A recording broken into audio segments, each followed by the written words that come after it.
भगवान भोलेनाथ की जब आप सेवा करते हैं जी। तो स्वाभाविक है कुछ अलग अनुभव भी होते होंगे। शिव के बारे में जितना कृष्ण जानते हो उतना कोई नहीं जानता। एक बात आपने कही, मुझे ऐसा रावण नहीं बनना है जो टीका लगा। लोग कहते हैं धर्म परिवर्तन हो गया, कोई धर्म परिवर्तन नहीं है, भूख परिवर्तित होती है। हमारे जो मठ मंदिरों में क्या था भाई, आप ये लगा धर्म से अर्थ और अर्थ से धर्म। लोग कहते हैं सब मंदिर तो धंधा है। मैं नहीं बोलूँ, कौन बोलेगा। जो हमारी सनातन की परंपरा है, लक्ष्मी और नारायण का स्वरूप बोला गया है। अब लोग शिव और पार्वती बनने जा रहे हैं। 3-3 साल 2-2 साल 2.5 साल लिव एंड रिलेशनशिप में रह के शिव और पार्वती बन जाओगे आप। अरे बाप रे बाप। मैं जहाँ तक रुद्रनाथ के पुजारी होने का जो मैं अभी स्थितियां देख रहा हूँ, ये बड़ा दुख करती है, बहुत दुखी करती है, बहुत ज्यादा दुखी करती है। हमने भगवान के साथ जितनी मजाक की है ना, उतना शायद किसी धर्म में नहीं होती। फैशन चल रहा है, ट्रेंड चल रहा है, वो भी जब जिसने अपना ट्रेंड चलाएगा उस दिन देखो आप। प्रकृति का प्रकोप, शिव का क्रोध, आज तक दुनिया में कोई नहीं बचा। आपके पूरे इतने समय में ऐसा कोई अनुभव हुआ जो आपको लगा हो कि इससे अच्छा मैंने अभी तक कुछ नहीं महसूस किया? इतना रोता था, सुबह से लेकर शाम तक रोना ही रोना होता था। अपना इष्ट, अपना पितृ और अपना मित्र कभी छोटा नहीं करना चाहिए। मैं सभी लोगों से ये कहता हूँ, आप कम से कम अपने भावों को पवित्र रखो, अपने मन को पवित्र रखो, अपने विचारों को पवित्र रखो। मिठाई तब तक मिठाई नहीं जब तक उसमें मीठा नहीं, धर्म तब तक धर्म नहीं जब तक उसमें गीता नहीं।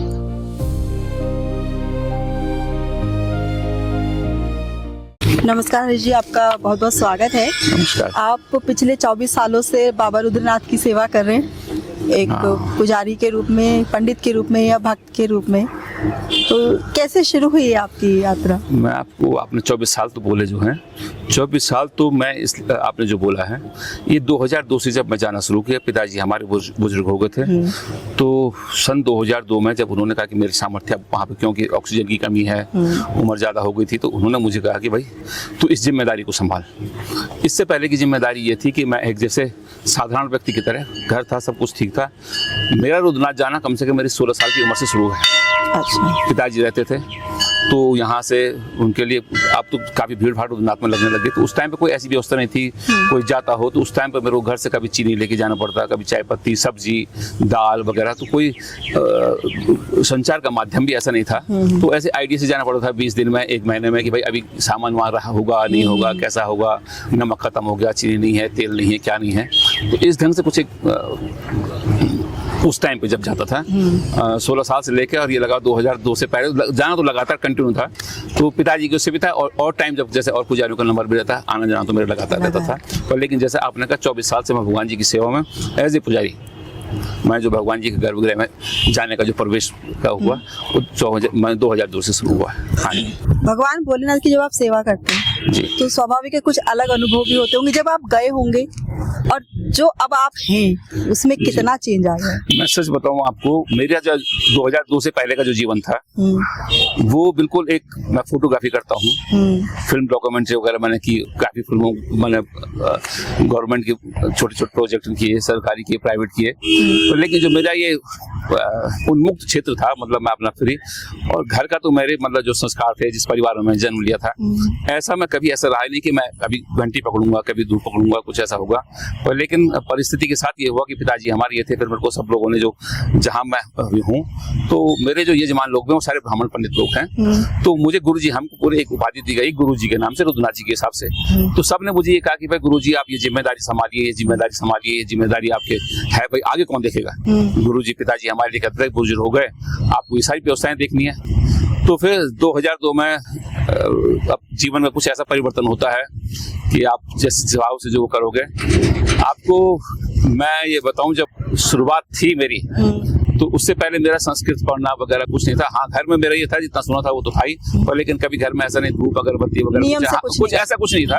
पिताजी सब कुछ करते थे, ऐसा नहीं। मेरे दादाजी बहुत अच्छे विद्वान थे। पूरा हम लोगों का जो ये था, वो मेरी थोड़ी सी हमारा जो गैप आया, एक जनरेशन गैप, वो मुझसे, मुझे लगता है कि मुझसे एक गैप आ गया था। अच्छा। क्योंकि दादाजी हमारे प्रचंड ज्योतिष थे, कर्मकांड के थे, बहुत अच्छे विद्वान थे। और तो आपकी पीढ़ी दर पीढ़ियों में चल रही है। पीढ़ी दर पीढ़ी चल रहा था। पर लेकिन उस बीच का जो था ना, कि अंग्रेज बनाने के चक्करों में घर वालों ने कभी मेरा रखा, कभी कहीं रखा कि बहुत अच्छी पढ़ाई होगी, नौकरी करेगा, तो उससे भी कुछ विचलित हो गए थे।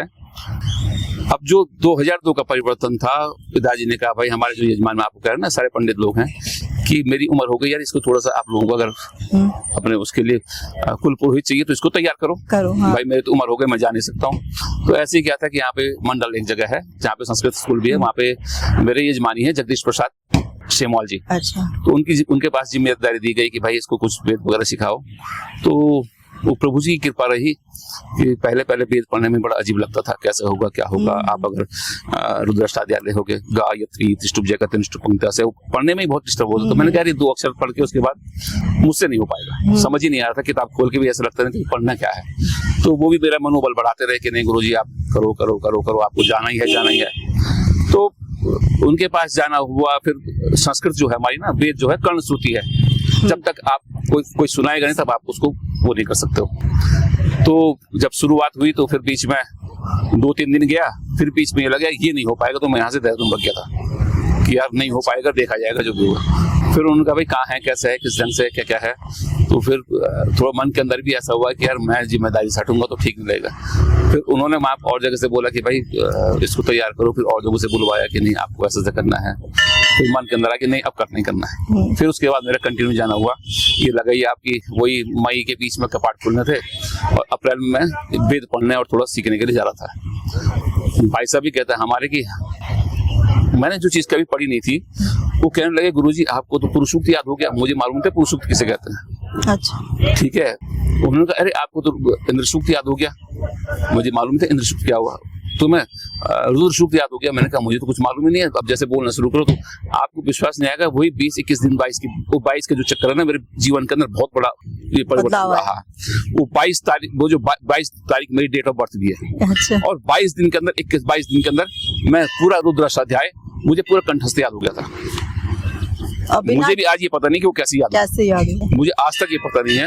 तो उन्होंने जब मुझसे कहा कि गुरुजी ये तो आप पे रुद्र की कृपा हो गई, मैं यहाँ स्कूल में पढ़ा रहा हूँ, अभी मेरे साथ जो बच्चे पढ़ते हैं वो 5-5 साल हो गए, वो रुद्री पढ़ ही नहीं पाते हैं, और ये आप जो पढ़ रहे हो कुछ ना कुछ तो कृपा आप जाओ। मैंने कहा भाई साहब मुझसे हो नहीं पाएगा, कैसे मैं, एक होता ना कि नियम क्या है, कैसे है क्या है, और मैं तो बिल्कुल उन्मुक्त आदमी, बिल्कुल उसमें हूँ। पर वहाँ तो सबसे कटकर जाना होता होगा, बिल्कुल सब कुछ कट के आपको।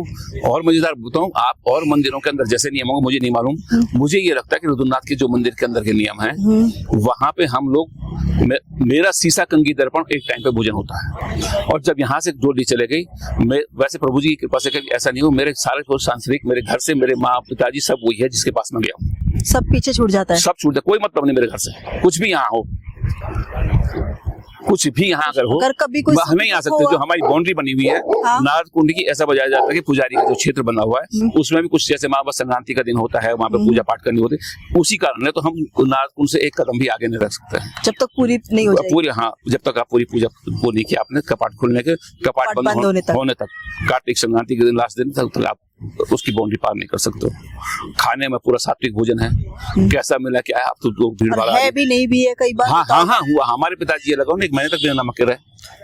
उन्होंने कितनी बड़ी तपस्या की। अब इससे पहले जो हमारे दादा लोग रहे होंगे उन लोगों ने कितना तप किया होगा, कैसे तपस्या की होगी। आप कह रहे संचार का कोई माध्यम नहीं है, कुछ नहीं था, दुर्गम जगह है वहाँ, कोई दुर्गम नहीं। उस समय लोग जाते कहाँ थे, पूरे महीने 10 दिन। मैं अपनी खुद आपको बताऊं, मेरे को 22 दिन, जब मैं फर्स्ट 2002 में गया था, 22 दिन तक मुझे एक भी आदमी नहीं मिला, और इतना रोता था, सुबह से लेकर शाम तक रोना ही रोना होता था। विष्णु सहस्त्र नाम याद पढ़ना आता था, रुद्री पढ़नी आती थी, थोड़ा बहुत त्रिशक्ति वगैरह पढ़ता था। तो पढ़ूं तो कितना पढ़ूं है, तो वो बार बार रोना कि कोई दिख ही नहीं रहा। और ऊपर प्रभु जी की कृपा इतनी बड़ी रही कि मेरे साथ जो उस टाइम पे मेरे जो असिस्टेंट थे, जिन्हें हम कठारी बोलते हैं, वो एक्स आर्मी के आदमी थे। अच्छा। कोई नया बच्चा होता तो वो छोड़ के भाग के आ जाता, पर लेकिन उन्होंने भी, मलक सिंह यहाँ ग्वाड़गांव से थे, तो वो रिटायर होकर आए थे, तो उन्होंने कहा मैं गुरुजी आपके साथ सेवा करूंगा, मैं रहूंगा साथ में। तो उस टाइम पे विकट परिस्थितियां थी, लकड़ियां गीली होती थी, वहां पे जो सेमरू की लकड़ी है उसका धुआं लगता है, और था तो पर लेकिन प्रभु जी ने जो ऐसा बोलते हैं ना, भाव आप जैसे दोगे, और जैसे हमारे बुजुर्ग बोलते थे वहाँ ऐसा होता है, वहाँ ऐसा होता है। तो उस टाइम तो मैं सिर्फ सुनता था कि यार वास्तव में ऐसा कुछ होगा, पर लेकिन एक नेटवर्क जिसको हम बोलते हैं ना, आज तो आप 3G 4G 5G 6G चलेगा, पर लेकिन जो 6G वाला नेटवर्क था ना, वो कहीं ना कहीं हमारा चलता रहा है पीढ़ियों से, और अब भी चलता है। ऐसा नहीं अब नहीं चलता है, मन में कुछ अगर इच्छाएं हुई, कुछ प्रभु जी के साथ कुछ ऐसा वार्तालाप हुआ होता ना कभी कभार हाँ। कैसा, तो उन्होंने तो ये वो होता है ईश्वर हाँ, से होता है। वार्तालाप होता है, लोग तो इसको वार्तालाप होंगे का मतलब नहीं समझा हम्म। आप, हमारे भाव कैसे हैं, मेरे शब्द जो है ना ये ब्रह्मांड के अंदर गुजर रहे हैं, मेरी इच्छाएं मनोकामना, मैं क्या कह रहा हूँ, मन क्या है, मन के अंदर विचार आना, बुद्धि क्या करती है और चेतना क्या करती है। मेरा मन अगर कर रहा है भगवान जी मैं तो आज इस स्थिति हूँ, आप किसी के पास कितनी करुणा करोगे। और जो पुराने लोगों का था, तो मैं जो आज भी कहता हूँ रुद्रनाथ क्षेत्र चाहे हमारा ये हिमालय जो देवभूमि है, इसके अंदर एक नेटवर्क है। भाई आप ये लगाओ, आज जो केदारनाथ जी के अंदर मंदिर है, आप अंदर केदार को देखोगे और उस बड़े भव्य मंदिर को देखोगे, बिना नेटवर्क के कैसे हो सकता है। उन पत्थरों का एक एक जोड़, एक एक चीज, आज तो आप कहते साइंस है, सब कुछ है, उस टाइम पे अगर आप उसको देखोगे कुछ ना कुछ तो रहा होगा, उसको जिसको हम बोल रहे हैं अंदर जिसके धार है, हाँ। उसकी भी तो कुछ कृपा रही होगी। लोग कहते हैं भगवान साक्षात कैसे होते हैं, भगवान तो आपको भावों से कैसे दिख जाएगा। अभी आप लोगों को एक किस्सा सुनाता हूँ मैं आपको रुद्रनाथ जी का। एक महाराज जी जंगल भटक गए थे, अच्छा, रुद्रनाथ जी के आए तो उस टाइम कोई आता ही नहीं था, कोई रास्ते, तो वो कहते हैं मुझे कि जब मैं रास्ते में एक नाइट उन्होंने पूरे जंगल के अंदर गुजारी, तो कहते हैं भटकते भटकते सिर्फ हमने ये हुआ कि यार अब क्या हो सकता है, ना वापस जा सकता हूँ, अब जो वापस भी जाऊंगा तो कैसे जाऊंगा। वो कहते हैं मुझे कुछ छोटे से हल्के से टॉफी के रैपर, पुराने उस टाइम के टॉफी कुछ वैसे रैपर या बिस्कुट कुछ ऐसे मिलूंगा, तो वो कहते हैं मुझे वो दिखा, उससे ये लगा कि यार मैं जिस जगह हूँ यहाँ लोग आते हैं, ये जगह जब भटक के उनका मैं शायद हो सकता रास्ते में आ गया, तो होता ना कि यार चलो इसी रास्ते देखते हैं, तो पीछे थे वो कहते जब मैं वो रास्ता पकड़ा तो मुझे कम से कम 3 किलोमीटर तक तो ऐसा लगा कि यार मैं अभी भी भटक रहा हूँ। कहीं जब आगे आगे धीरे धीरे बढ़ता रहा तो फिर उसके बाद कहने लगे जो पनार वाला एरिया है वहां से ये लगा कि मैं अब बिल्कुल सही जा रहा हूँ। तो नेटवर्क तो है भगवान जी का, और मेरा जहाँ तक सोचना है देखो, हाँ पर लेकिन भाव जो है ना अपने इशारे देते हैं। भाई आप लगाओ ना, आपके पास मोबाइल आपके पास है, हाँ आप कैसे देखते हो इसमें नेटवर्क आ रहा है, हाँ सही, आपको दिख रहा है? नहीं दिख रहा, नहीं दिख रहा ना, कैसे दिख रहा, सिग्नल दिखता है ना, आप मोबाइल ऑन करोगे उसमें सिग्नल दिखता है, हाँ। पर लेकिन उसका सिग्नल तो चल ही रहा है ना, आपके पास एक तो सिस्टम बन गया, नेटवर्क चल रहा है। भाई आपके पास एयरटेल का सिम होगा, मेरे पास जियो का होगा, किसी का बीएसएनएल का होगा, होता ना, हाँ। कितने लोग कहते हैं यार बीएसएनएल तो चल ही रहा है, मेरा इसमें नेटवर्क ही नहीं है, पर लेकिन दिखता नहीं है नेटवर्क, पर लेकिन होता है। तो मैं इसीलिए कह रहा हूँ 5G 4G 6G, लेकिन शिव जी का जो नेटवर्क है वो नॉट रीचेबल नहीं हो सकता है, कहीं भी नहीं हो सकता। सिर्फ भाव, मन और विचार, 3 चीज, मन भाव और विचार, बाकी वही शिव है मुझे जहाँ तक लगता है, क्योंकि ऐसे शिव कभी हाथ मिलाने तो आएंगे नहीं। अगर 3-3 4-4 5-5 घंटे भगवान जी के पास करता हूँ, वो कहीं मेरे गालों पे आगे प्यार तो करते नहीं कि हाँ बहुत अच्छा किया, वो तो सिर्फ भाव जैसे प्रकट करोगे वैसे आपको दर्शन देंगे। मैं सभी लोगों से यही कहता हूँ, आप कम से कम अपने भावों को पवित्र रखो, अपने मन को पवित्र रखो, अपने विचारों को पवित्र रखो, और जैसे हमारे अंदर चलता है वो शायद सृष्टि के अंदर चलता ही रहता है, जो हम देते हैं लोग। रुद्रनाथ मंदिर पंच केदारों में से एक आता है, इसकी क्या पौराणिक कथा है? अगर आप पूरे पंच केदारों के बारे में जानना चाहोगे, कुरुक्षेत्र हुआ था, हाँ, और पांडवों को जब गोत्र हत्या लगी थी, गोत्र हत्या से मुक्ति के लिए, वैसे लोग जहां तक मुझे ये कहते हैं, लोग सुना है कृष्ण से ज्यादा कोई शिव को नहीं जान पाया। शिव के बारे में जितना कृष्ण जानते हो उतना कोई नहीं जानता, कोई नहीं जानता। तो भाई कृष्ण थे, इतना सब कुछ करवाने के बाद वो जब स्वयं बोलते कि मैं, तो उन्होंने पांडवों को ये क्यों नहीं कहा कि आपके गोत्र हत्या मैं मुक्त कर सकता हूँ? हाँ, उन्होंने ये तो नहीं कहा ना, नहीं कहा। उन्होंने जब पूरे युद्ध के अंदर बोला मैं का मतलब था उनका, मैं जो सब कुछ उन्होंने सब कुछ दिखाया, पर लेकिन वहां जब गोत्र हत्या की बात आई तो उन्होंने मैं नहीं शब्द बोला, उन्होंने इस गोत्र हत्या से मुक्ति के लिए आपको शिव ही देख सकते। हाँ। इसलिए ऐसे बताते हैं पांडव लोग हिमालय में आए, और जैसे केदारनाथ का वर्णन आता है कि भगवान ने पृष्ठभाग के दर्शन किए, और ऐसे जब चलते चलते वो आए, मध्य महेश्वर में नाभि के दर्शन है, और उसके बाद जब तीसरा जो केदार है वो तुंगनाथ है, जहाँ पे भुजाओं के दर्शन होते हैं, और चौथा केदार है मुख के दर्शन। आप पूरे भारतवर्ष में अगर देखेंगे आपको लिंगाकार दर्शन होते हैं, और मुख के दर्शन सिर्फ आप रुद्रनाथ में ही देखेंगे।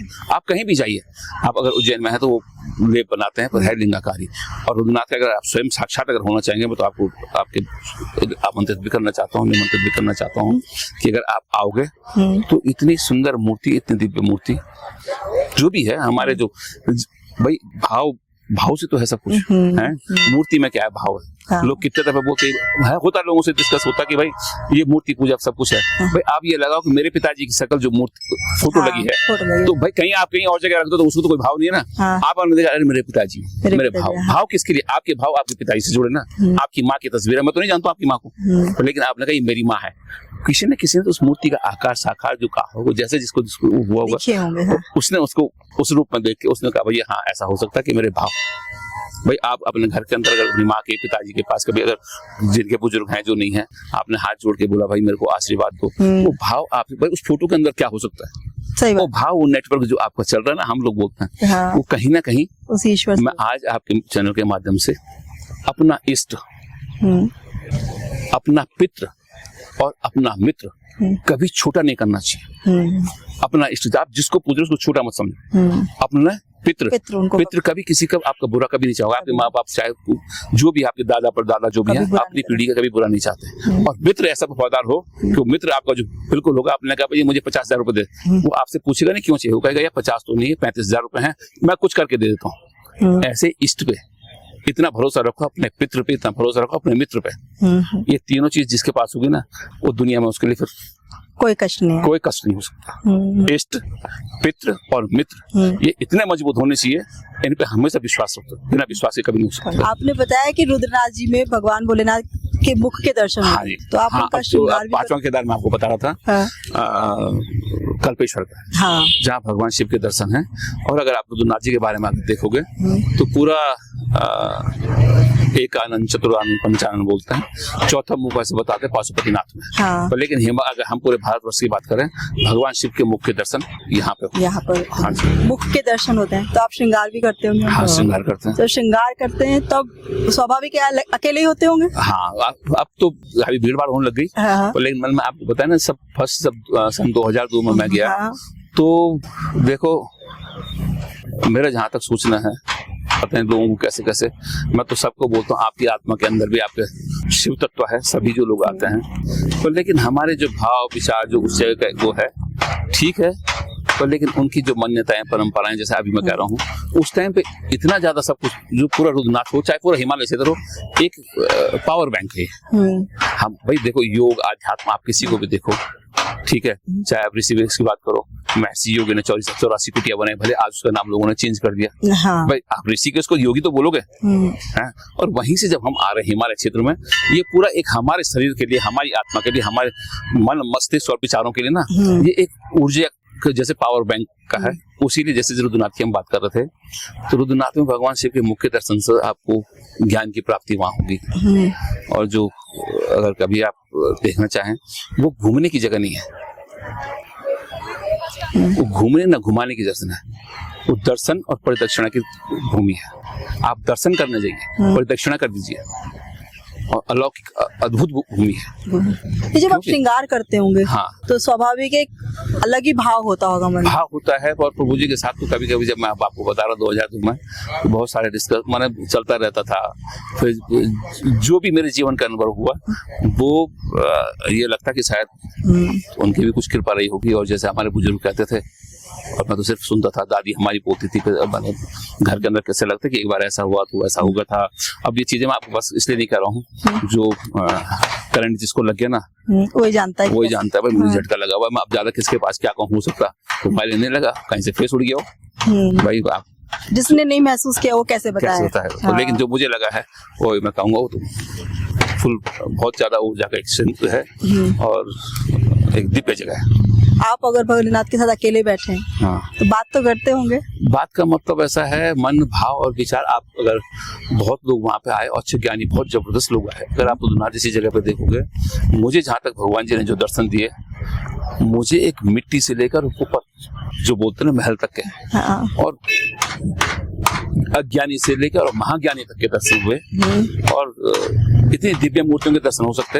मैं अगर 5 साल 10 साल तक एक पाँव में पाँव रख के खड़ा करूँ और बोलूँ कि मुझे भगवान जी ऐसे दर्शन दो, कभी नहीं दर्शन हो सकते। रुद्रनाथ जाने का मतलब ये है, आप दुनिया के आपको ऐसे लोगों के दर्शन हो जाएंगे मैं आपसे क्या कहूँ, जो 2002 की बात बता रहा हूँ, जब 22 दिन तक कुछ नहीं दिखा, मुझे एक महाराज जी मिले और उनके साथ जो मेरा वार्तालाप हो रहा था तो बड़े गुस्से में होते, वो तो गुस्से में थे ही पर, लेकिन जब उनसे तर्क शुरू हुआ उस दिन पता चला कि हमारा तो सनातन इतना बड़ा है, इतना जितना हमारा हम बोलते हैं ना उपनिषद है, पुराण है, सारा ज्ञान उनके पास था। वो आज तो लोग गूगल देखते हैं, वो आपको इलेक्ट्रॉन, प्रोटॉन, न्यूट्रॉन से लेके H2O से लेके सारी चीजें आपको ना फिजिकल से लेके और आध्यात्म, हमारे वेद में क्या है, चरक कोई पढ़ता नहीं पढ़ता है, कोई नहीं पढ़ता। हाँ। पतंजलि कोई पढ़ता है नहीं पढ़ता है। हमारा जो ये लगा, जो हमारा डाटा था नालंदा में, जो हमको पढ़ाना था, हमारी शिक्षा पे ऐसा, अब जो आप कह रहे हो ना, क्योंकि हम जो भटके तो इनसे छटक गया, बिल्कुल अलग हो गया। हमें तो बिल्कुल एक कॉन्वेंट वाली शिक्षा दी गई और जो कॉन्वेंट वाली शिक्षा दी गई तो आज आप माहौल देख भी रहे हो, वो भाव नहीं बन पाता। बच्चों में भाई इंग्लिश पढ़नी है और अगर उस टाइम पे अगर चरक पढ़ाया जाता, पतंजलि पढ़ाया जाता, इतना हॉस्पिटल नहीं खुल पाते। हमारे आसपास की जड़ी बूटियों में इतनी पावर थी, वही उसको खा के भाई ऋषि मुनि तपस्वी सब कुछ करते थे ना, कि ऐसा हुआ, जैसे लोग अगर कहेंगे तो उस टाइम पे तो लोग बिना हॉस्पिटल के रह रहे थे, उनको आसपास की चीजों की जानकारी थी कि उसी से इलाज कर लेते थे। हाँ भाई, हमारे यहाँ देखो ना, जड़ी बूटियां, चाहे पेड़ों को बताओ ना, जिन्हें हम दादी नानी के नुस्खे कहते हैं, तो वो कहीं ना कहीं ऐसा चलता रहा होगा। तो कुछ चीजें ऐसी कि जो हमको हमारी संस्कृति को खत्म करने के लिए किया गया होगा, क्योंकि जो कॉन्वेंट शिक्षा आई, ये बहुत सारी चीजें भटकाव, चाहे हमारा अध्यात्म का भटकाव हो, चाहे सनातन से भटकाव हो, तो लोग आज धर्म को गाली देते हैं, वो इसलिए देते कि हम प्रॉपर बता ही नहीं पाए किसी को, सही तरीके से नहीं बनाया। भाई मुझे 2 चीजें मेरे को अगर आ रही है, मैं उस 2 चीज में अपना को बहुत बड़ा मैंने मठाधीश बनने लग जाऊं कि नहीं, तो भाई 2 चीजें मैं पूरा तो पकड़ नहीं पाया ना उसको। भाई जो मुझे पूरा, भाई मैं आपको कहता हूँ ये तैरने पे किताब लिखी, आप तैरने में कैसे जाओगे, आपको प्रैक्टिकल करना पड़ेगा।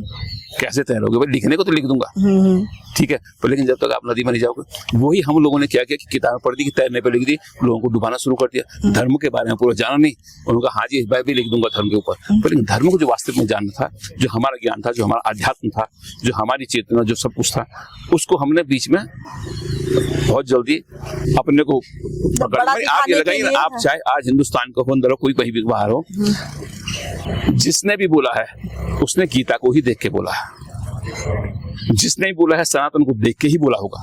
कोई अगर गाली भी देगा, चाहे कोई किसी को गाली दे, भगवान को गाली दे, तो हमारे पुराणों को गाली दे, लोग बोल देंगे तो पाखंड था, सब कुछ था। अगर ये पाखंड था तो आप उस पाखंड को बताओ ना, कि केदारनाथ मंदिर तुम एक पाखंड तुम करके दिखा दो। हाँ, इतना बड़ा सही बात। अगर पाखंड था तो आप ये बता दो, एक कागज के अंदर आम बना के दिखा दो, बिना आम देखे हुए।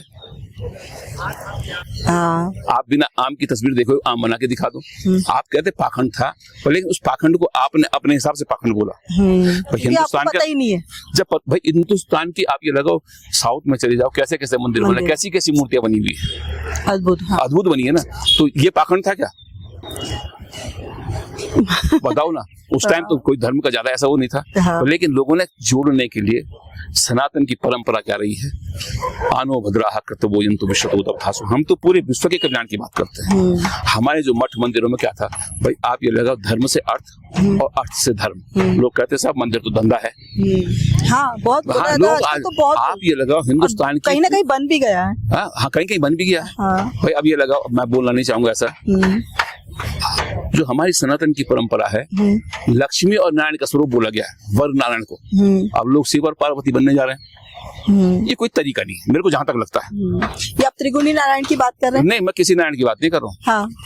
हमारे यहाँ जो है, नहीं, क्योंकि देखो एक हमारे, आप किसी भी देश में देखिए, लक्ष्मी और नारायण के रूप में, भाई लक्ष्मी जी और लोग, अब शिव और पार्वती, अब लगाओ इतना पवित्र रिश्ता दुनिया का, माने संसार का, इस धरातल का, आप बोलूंगा तो बड़ा शादियों में भी चलता है। नहीं, आप लक्ष्मी, भाई आप ये लगाइए ना, आप कहीं भी देखिए, किसी हमारे सनातन में देखिए, नारायण ही बोला गया दूल्हे को, है, और दुल्हन को लक्ष्मी के रूप में बोला गया, लक्ष्मी नारायण के रूप में। अब शिव और पार्वती कैसे बन जाओगे तुम, आप बताइए ना। भाई ठीक है, धर्म से अर्थ है, पर लेकिन उस अर्थ से तुम अनर्थ करने की कोशिश करोगे, मुझे जहां तक लगता है। और दुनिया का इतना पवित्र रिश्ता, हम घर के अपने बेडरूम शेयर नहीं करते बच्चों के साथ, बाथरूम भी शेयर नहीं कर सकते हो, और आप कह रहे नहीं, यहाँ हम 3-3 साल, 2-2 साल, 2.5 साल लिव एंड रिलेशनशिप में रह के शिव और पार्वती बन जाओगे आप। अरे बाप रे बाप, ये भी तो आप शिव का दोस्त है। पांडवों को तो गौत्र हत्या लगी थी, मुझे लगता है हमको शिव की हत्या लग रही है। आप सोचो ना, मैं किसी चीज को नहीं कह रहा, चलना चाहिए धर्म, चलना धंधा चलना सब कुछ चले, पर लेकिन आप धर्म को विकृत करने की कोशिश मत करो, मेरा जहां तक सोचना है। दायरे में भाई आप लगाओ लक्ष्मी नारायण क्यों बोला गया? हमें तो आज तक कहीं सुना नहीं किसी में कोई ये बोलते शिव और पार्वती बन के घूमोगे तुम, कहाँ घूमे बताओ? क्या इतने पवित्र हम हैं? 2 साल 2.5 साल 1 साल आप लिव एंड रिलेशनशिप में रह के फिर कहते हैं कि नहीं हम तो शिव और पार्वती बनने जाएंगे। अरे आप बताओ किसकी परिभाषा करें, धर्म की करें या धंधे की परिभाषा करें? इसका दोष आप किसको देते हैं, उन लोगों को जो वहाँ जाना चाहते हैं या नहीं नहीं, वहाँ देखो पर देखो व्यवस्था सोच बन भी तो गई अपनी होनी चाहिए, सोच भी तो अपनी होनी चाहिए। इन लोगों को तो आकर्षित करता है ना वो। नहीं देखो आज की डेट में लोग ट्रेंड बोलते हैं, ट्रेंड आप धर्म के साथ कैसे चलाओगे? वो तो भाई आप इंस्टाग्राम का जमाना है, जो ज्यादा चल रहा है वो अच्छा लग रहा है अभी लगाइए आप 30 सेकंड की रील बन रही आप भी बनाओगे, हाँ ठीक है, पर लेकिन भगवान ने धराली वाला जो सेकंड बनाया था उसको गिना आपने कितने सेकंड का था वो, जो आपदा आई थी इससे पहले की जितनी आपदाएं उनका सेकंड गिनी आप, और कितनी लंबी चली है? हाँ। देखो प्रकृति का प्रकोप, शिव का क्रोध, आज तक दुनिया में कोई नहीं बचा। हम कुछ भी कर रहे हैं, मैं अभी अपनी बात कर रहा हूँ भाई, मुझसे क्या होता है, मैं भगवान जी के लिए क्या कर सकता हूँ, मेरे भाव मैं अभी भी डरता हूँ, डर लगती है भगवान मेरे से, मेरे बच्चों से, मुझसे कुछ ऐसा ना हो। घर में भी यही कहता हूँ यार कभी अपनी जीवा, जिसको हमको बोलते हैं ना अग्नि जीवा, इस जीवा से कुछ ऐसे शब्द नहीं निकल जाए किसी को बुरा, कोशिश करते हैं कि ना बोला जाए, फिर भी कुछ कभी हरकत ऐसी हो जाती है कि क्रोध बस कभी निकल गया तो फिर भी माफी मांगनी पड़ती है। हाँ। भगवान से बोलते हैं यार मेरे कारण इतने लोगों को कष्ट हुआ, होता है रुद्रनाथ कितने लोग कुछ ऐसे उनके एक्टिविटीज, उनकी हरकतें ऐसी हो जाती है वो थोड़ा रहा भी नहीं जाता, फिर गुस्से में कुछ बोलना भी पड़ता है। क्या एक्टिविटीज? वो पता नहीं क्या, भगवान के आगे तुम आधे कपड़े पहन के रखो, और जहां तक रुद्रनाथ जी की जो पवित्रता की बात होती है, मैं आज भी आपके चैनल के माध्यम से करता हूँ, आप देवता बन के आइए, वो शिव तत्व आपके अंदर विराजमान है, उस क्षेत्र में आप अगर कुछ भी गलत करोगे इससे बड़ा आप अपनी पीढ़ियों के लिए भुगतोगे, आज तो नहीं परिणाम आपको मिलेगा। और मैं अभी आज आपको कह रहा हूँ जो हम करते हैं, जो हम सोचते हैं, वो हमारा परिणाम आज नहीं, 1 घंटे बाद नहीं, 2 घंटे बाद नहीं, 3 घंटे बाद, 3 महीने बाद, 6 महीने बाद, साल भर बाद, 5 साल बाद हमें मिलेगा। उतनी पवित्र जगह आप ये लगाई ना, प्रोटोकॉल का मतलब आप समझते हैं? हाँ। प्रोटोकॉल माने गरिमा।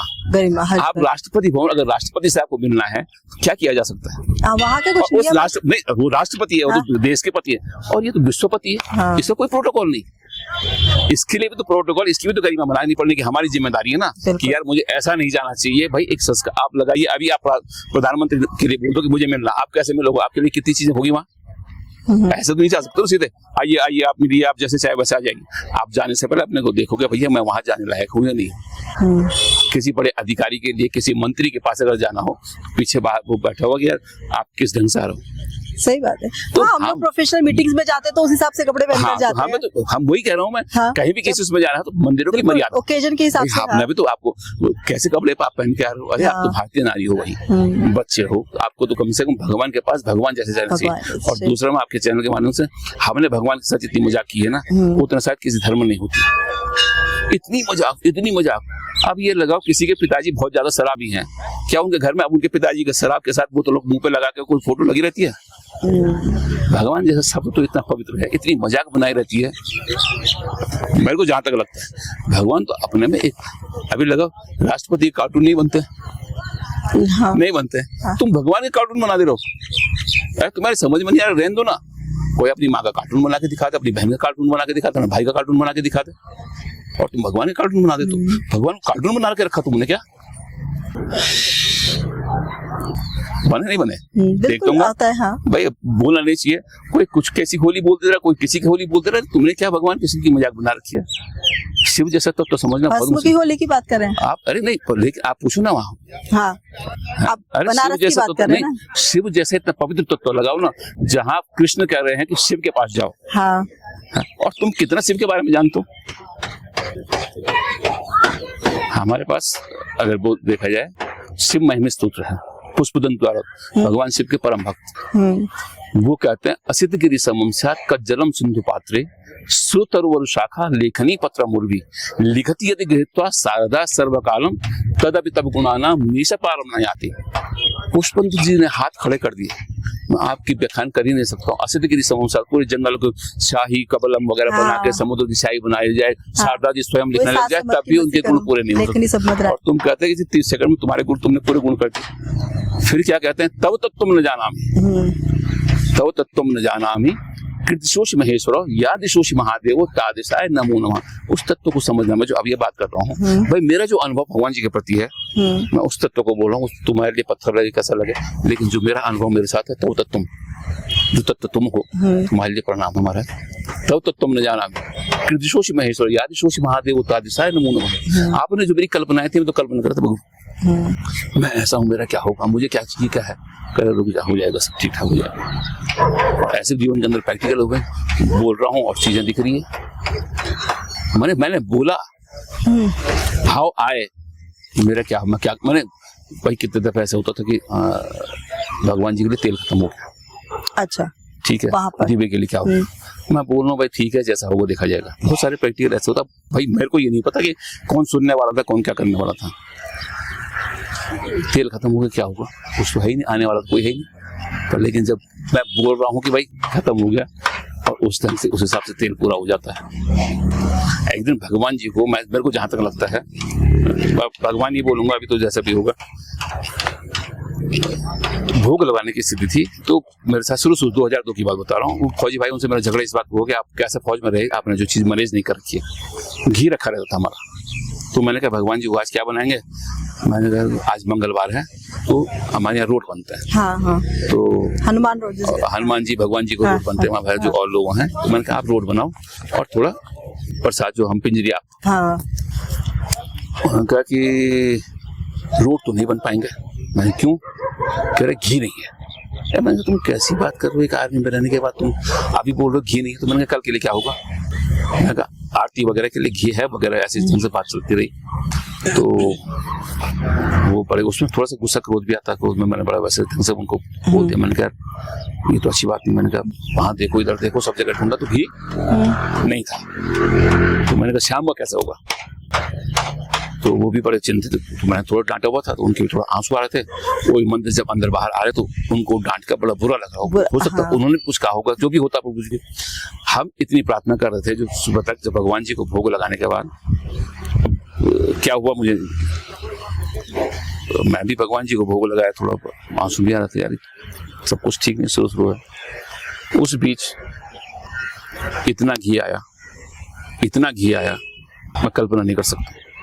किसी न किसी के माध्यम से पहुंचाते होंगे प्रभु। भाई उसको कैसे पता, माध्यम कैसे पता। एक किस्सा में आपको, तो बेचारा राज बहादुर एक्सपायर हो गया, बहुत शिव का भगत क्या बोलते हैं, जैसे हनुमान जी थे ना, उन्हें राम से मांगा नहीं, ठीक है, वैसे ही राज बहादुर था। अच्छा, वो अगर आप चले गए, आपने कहा मेरे पाँव में दर्द है, ऐसा है, हर एक यात्री की सेवा करनी, भगवान जी के पूरे घर धर्मशालाओं में घास बिछाना, सब कुछ, उसको पूरा इतना बढ़िया नेटवर्क था उसका। हमारे पास प्रेशर था दाल गलाने के लिए, तो सुबह क्या हुआ कि कुकर प्रेशर, तो दाल कैसे करेंगे, वो लबड़ उसका खराब हो गया। राज बहादुर यहाँ से चलता है, वो जब यहाँ से ऊपर तेल और किसी ने कुछ दिया होगा, तो जब उठाने लगा ना, तो उस दुकान के आगे वो गैसकेट, रबड़ टंगी हुई थी, तो कहते थे इनको दे दो, ठीक। उसके लिए दिन और रात कुछ नहीं थी, वो कभी भी चल सकता था। अच्छा, वो नंदी था, वो भगवान जी का समझ लो, उसे न दिन थी न रात थी, वो बेचारे की अल्पायु मृत्यु हो गई है। लेकिन अब प्रभु जी का रहा हो कुछ ऐसा, और उसके लिए कोई माने छल प्रपंच कुछ नहीं था, किसी की चुगली नहीं करनी। ऐसा नहीं कि मैं अभी पुजारी हूँ तो दूसरे वाले पुजारी के बारे में मेरे से बोलेगा, मैं हूँ तो किसी और पुजारी के पास। कभी उसने किसी पुजारी के बारे में ना इसकी ना उसकी ना इससे ना उससे, उसे सिर्फ भगवान जी का था, भगवान जी की सेवा करता था।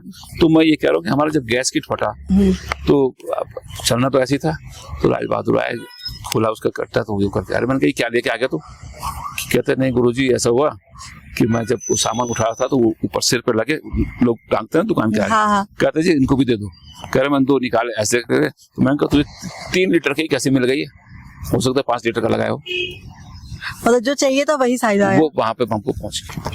बहुत सारी चीजें ऐसे जीवन अनुभव कि इनके माध्यम से बोलना मुझे थोड़ा सा डर लगती है। भगवान जी को ऐसा लगता है कि मेरा अपमान, मैंने होता नहीं किसी के बारे में ज्यादा बोलना ठीक नहीं, बताना तो चाहिए, क्योंकि जो लोग ये सवाल उठाते हैं कि ढोंग है प्रपंच है, ऐसा कुछ नहीं होता। आपको ढोंग तो घर से शुरू होता है, उससे अच्छा आपका तो ढोंग सबसे बड़ा घर में है। आपके माँ बाप आपके लिए क्या बोलते हैं, नाम होता है राम से, राम होता है सीता से, और तुम कह राम और सीता नहीं होता है। घर वालों ने राम और सीता राम क्यों रखा आपका, और आप कहते सीता भी नहीं राम भी नहीं है, फिर नाम क्यों नहीं बदलते। माँ बापों को बोल दो ना, हमारी आइडेंटिफाई किसी दूसरे ढंग से करो ना। ना हम सीता को मानते हैं ना राम को मानते हैं। और नाम रखा हुआ है राम सीता। हाँ, जो भी रखा है, जो भी रखा है। बहुत सारे लोग ऐसे हैं जो ऐसे लोग हैं जिनको ये लगता है कि आप माँ बापों को केस करो ना, आपने हमारा नाम ऐसा क्यों रखा जो है ही नहीं धरती के अंदर, कुछ और नाम रख लो ना। आप देखना बहुत सारे हमारे हिंदुस्तान में ऐसे हैं, वही लोग बोलते हैं जो नाम से जुड़े हुए हैं। हाँ, जिनका नाम भगवानों के नाम पर है। ना आप देखना कहीं, हाँ। आप इसको अगर एनालिसिस करोगे तो आपको सारे वही मिलेंगे जो कहते हैं कि नहीं कृष्ण तो है ही नहीं, तो नाम ही कृष्ण है। तो आप किस पे कर रहे हो? माँ बापों ने नाम रखे, क्यों रखा उनका? मैं भाई मेरा जो जीव है पीढ़ियों से तो आ रहा होगा ना, कहीं ना कहीं तो हमारा आ रहा हो। उन्होंने जो बताया मुझे भटकाओ क्या, ठीक है साइंस है तो हमारा साइंस तो पहले भी तो था। हाँ, साइंस पहले तो साइंस भी तो था। मैं अभी वही कह रहा हूँ, आप केदारनाथ की बात करिए, हिंदुस्तान के इतने मंदिर बने, उनको शोध करिए ना, इतनी चीजें तुम्हें खोजने के लिए मिल जाएगी। और आज ज्योतिष की जो हम गणना कर रहे हैं, तो आप उसको ढूंढ क्यों नहीं बोलते? आपने कहा जी ये बोल रहा है, आपने अपने को तो नहीं बोला, घर के अंदर तो नहीं बन सकता, बाहर वाला बोलेगा तो ठीक है। तो आप क्योंकि भटकाव बहुत ज्यादा, हमको जो पढ़ाया जाना चाहिए था वो नहीं पढ़ाया गया, दूसरी चीज पढ़ाई गई, तो इसलिए बिक्रिया तो पैदा होगी। भाई आप जब तक किसी चीज को समझोगे नहीं, ठीक है साइंस है क्यों नहीं है, आज आपने चाहे ये माइक है चाहे कुछ भी है, भाई मन आप ये लगाओ ना, कह रहे साइंस है, पर लेकिन मन कहाँ से, विचार कहाँ से आए? आज ये कैमरे अगर लगे हैं तो बुद्धि विवेक कहाँ से आया होगा? चाहे वो कोई बोलते मेड इन जापान है, पर लेकिन पहले भी तो तस्वीरें बन रही थी। आप वो फोटो देखो ना, वो जो पत्थर बने हैं, हाँ। उनके लिए भाई उसकी नाक मूर्ति जो आकार बना होगा वो भी तो कुछ बना होगा। मन के अंदर विचार आना, वो जो दे रहा है वो देने वाला कौन है? सांसें आपकी मेरी एक जैसी चल नहीं चल रही, उसको देने वाले कौन है? उसको देने वाला कौन है? इस पे भी तो अध्ययन होना चाहिए। हमारा अध्यात्म जो कहता है भाई ठीक है, जोड़ना माने जो सनातन का है, और जो हमारा वो है योग अध्यात्म आदि गुरु की बात कर रहे हैं, शिव की बात कर रहे हैं, किसकी बात कर रहे हैं? स्वयं को जानने की बात कर रहे हैं। लोग आज योग की बात कर रहे हैं। योग में क्या है? अध्यात्म, अंदर अपने को जाना, अपने को जाना। और जब आपके विचार, आपका मन अध्यात्म से होगा तो आपके विचार अच्छे होंगे, अच्छी सोच होगी। आज दुनिया के अंदर इतनी लड़ाइयाँ लगी, लड़ाइयाँ पहले भी हुई है, ऐसा नहीं पहले लड़ाइयाँ नहीं हुई कि आज चाहे रशिया लड़ रहा हो, यूक्रेन लड़ रहा हो, अमेरिका लड़ रहा हो, इजराइल लड़ रहा हो, ईरान लड़ रहा हो, इतना सा छोटा देश इजराइल अपने अस्तित्व के लिए लड़ रहा है। किसके लिए लड़ रहा है बताओ ना? लोग कहते हैं हिंदुस्तान धर्मनिरपेक्ष देश है, फिर धर्म किसका नहीं हो सकता है? कहाँ धर्म नहीं है? किसी भी चीज में आप बताइए, लोग कहते हैं कि हिंदुस्तान धर्मनिरपेक्ष देश है। सब भाई धर्म तो सबका है।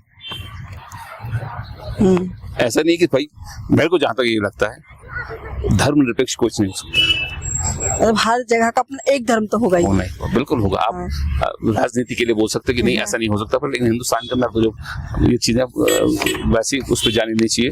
अभी हम आध्यात्मिक की बात कर रहे हैं, पर लेकिन हिंदुस्तान में गुलामी बनाने के अभी भी गुलाम है। हाँ सच बता रहा हूँ आपको, अभी गुलाम है। बहुत बारीकी से अगर आप पड़ताल करोगे, बहुत एक सोची साजिश लोग बोलते हैं ना, स्वीट पॉइजन जो वाला है, अभी हमारे अंदर गुलामी है। हम आजाद नहीं है मानसिक रूप से, बहुत चीजों से हम गुलाम है। आज आपके माध्यम से अभी कह रहा हूँ, सरकार को उस कौम को, उस जात को, उस चीज को, हमारी परंपराओं को, उसको फिर से जागृत करना पड़ेगा। जो बोल रहे हैं प्रधानमंत्री रोजगार योजना, सारी योजनाएं, इनको इतना बढ़िया, जो बच्चे हैं हमारे घर के, उनको सिर्फ ये नहीं कि तुम भाई अब ये लगाओ ना अधिकारी नौकरी करना ही थोड़ी। अभी मोदी जी का तो चल रहा है कि क्या है वो सारा घर घर से वो, इन बच्चों को कौन देगा रोजगार? कोई अपने काल भाई कोई बहुत अच्छा लड़का भाई पढ़ा, तूने ठीक कर दी, BSc MSc कर दी, लेकिन वो लकड़ी का काम इतना बढ़िया करे हैं, तो उसको पढ़ाई तो कोई नहीं बोलेगा ना आज की डेट में। बनना भी नहीं चाहते बच्चे, बनना नहीं चाहते।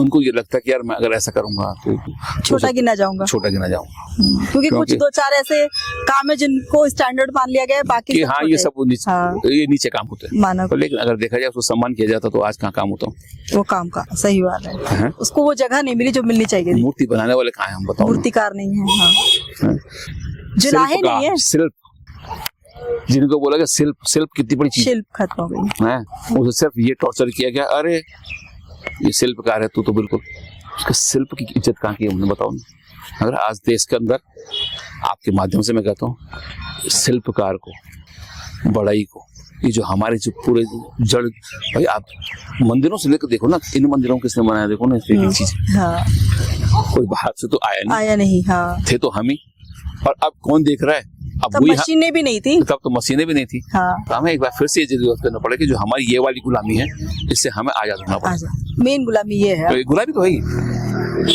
अब हम बात करें रुद्रनाथ जी जी। की, वो इतना दुर्गम जगह है, वहाँ लोगों के लिए पहुँचना एक दिन में तो बहुत कम ही लोग पहुँच पाते होंगे, क्योंकि शायद बहुत जटिल है रास्ता।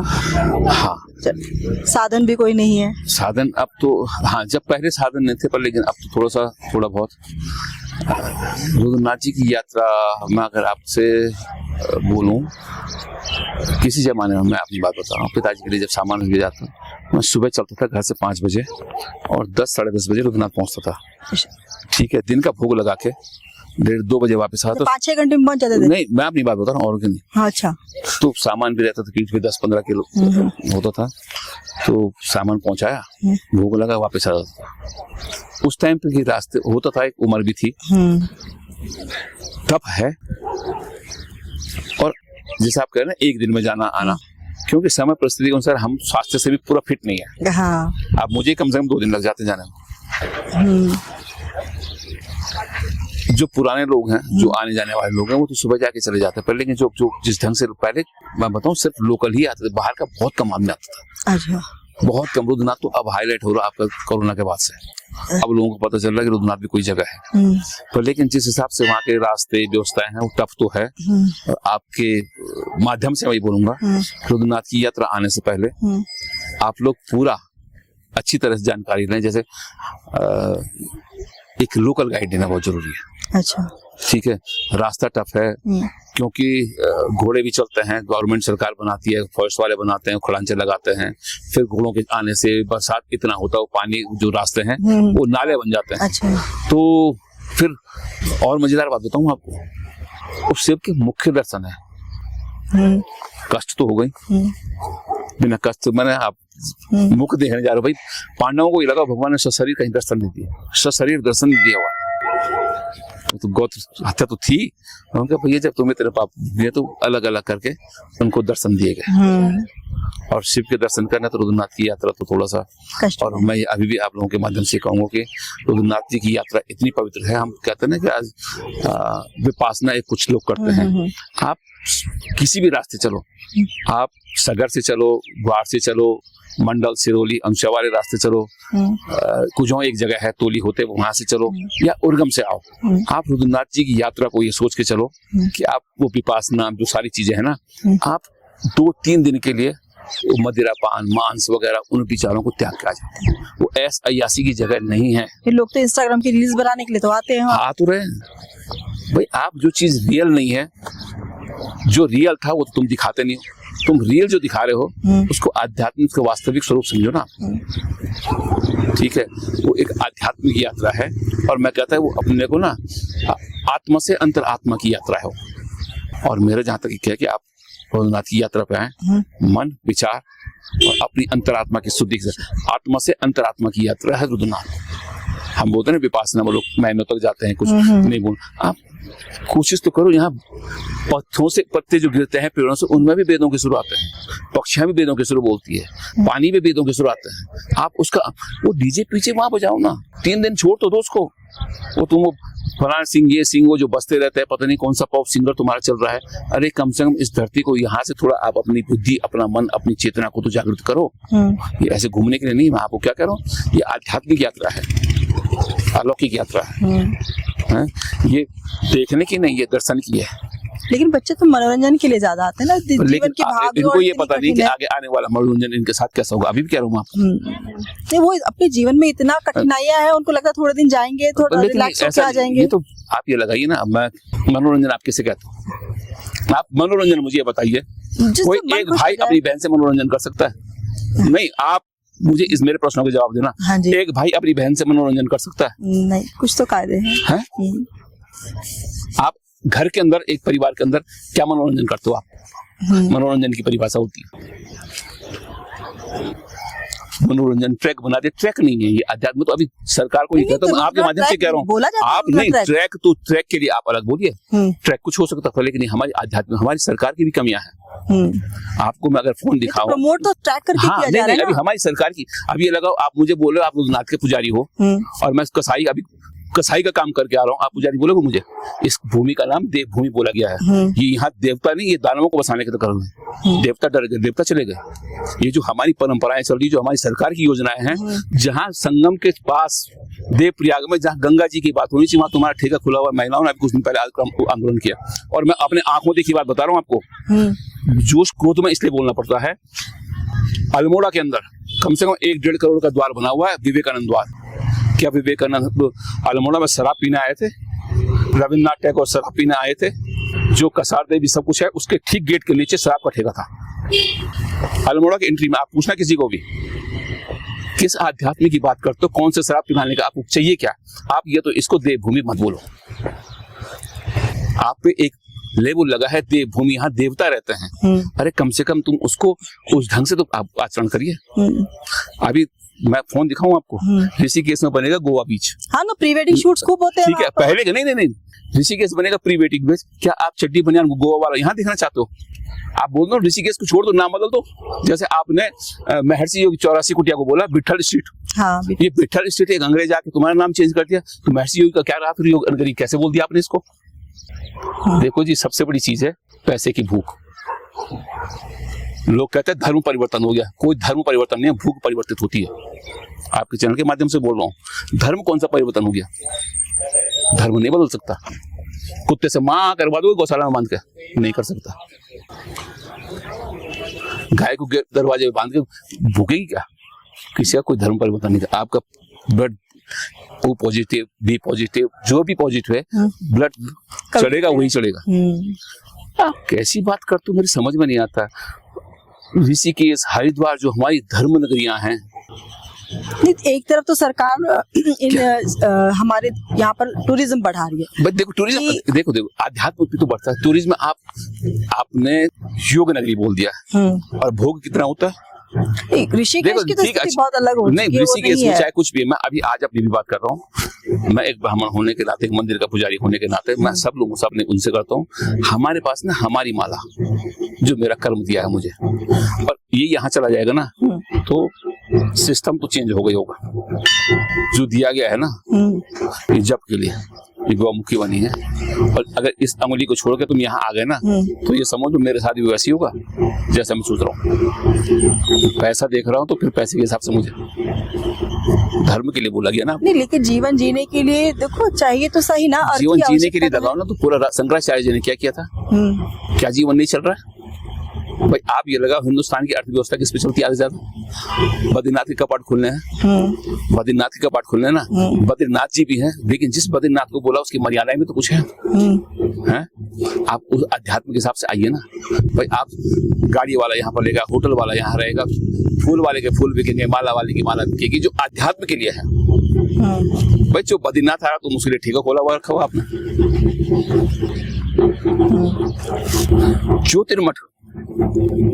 ज्योतिर्मठ जहाँ बिल्कुल सब कुछ बैन होना चाहिए, वहाँ सबसे ज्यादा कसाई पसाई सब नॉन वेज वगैरह है ना।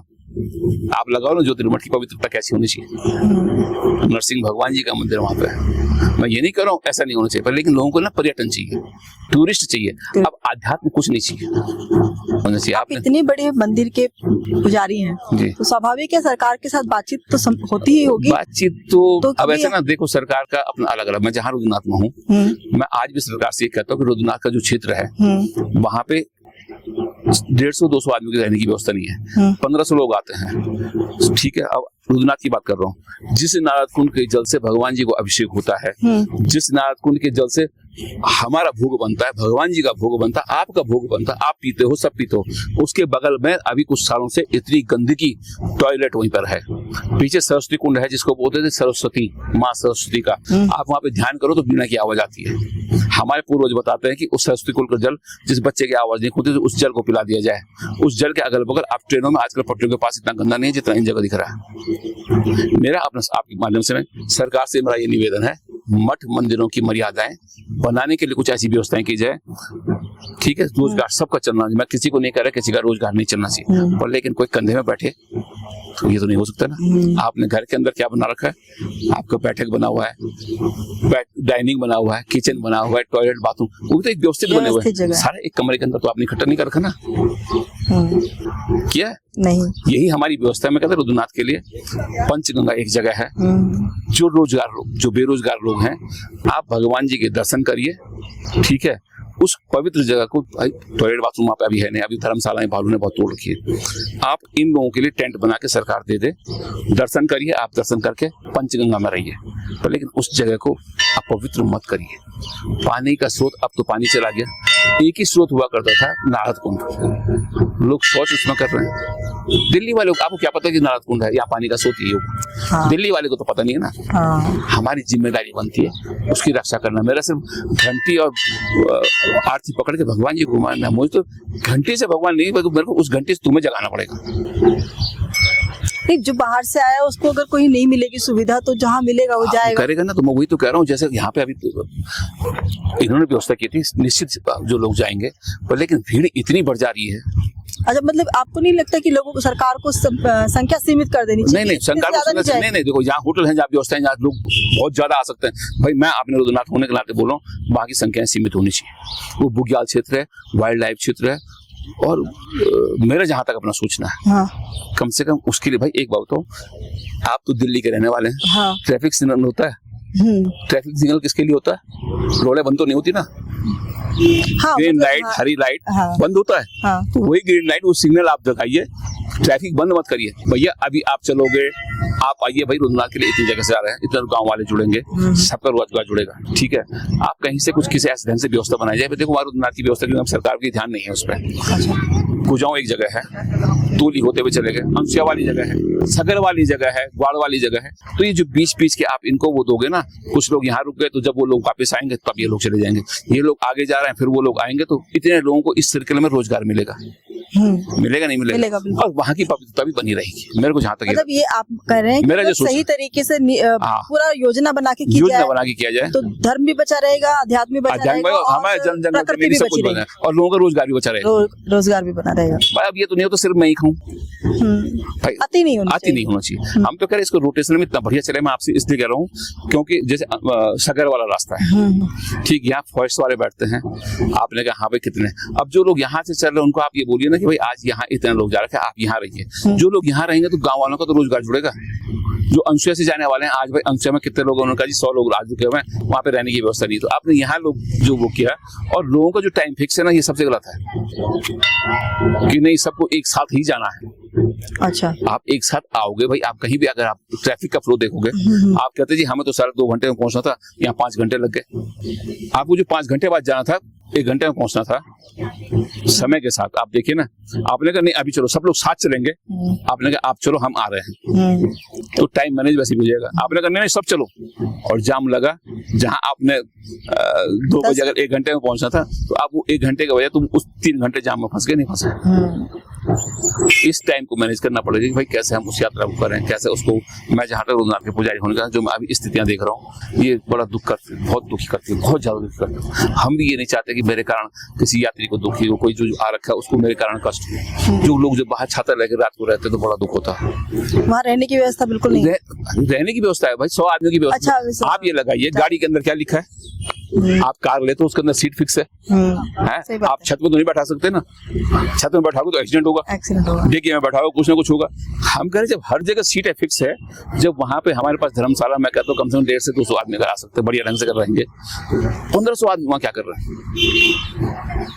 अभी पिछले दफे फोन आते हैं, पुजारी जी हम तो यहाँ बैठे हुए हैं, हमको रहने को नहीं मिल रहा है। रहने को कहाँ से मिलेगा, आप तो गए ऐसे इस टाइम पे हैं।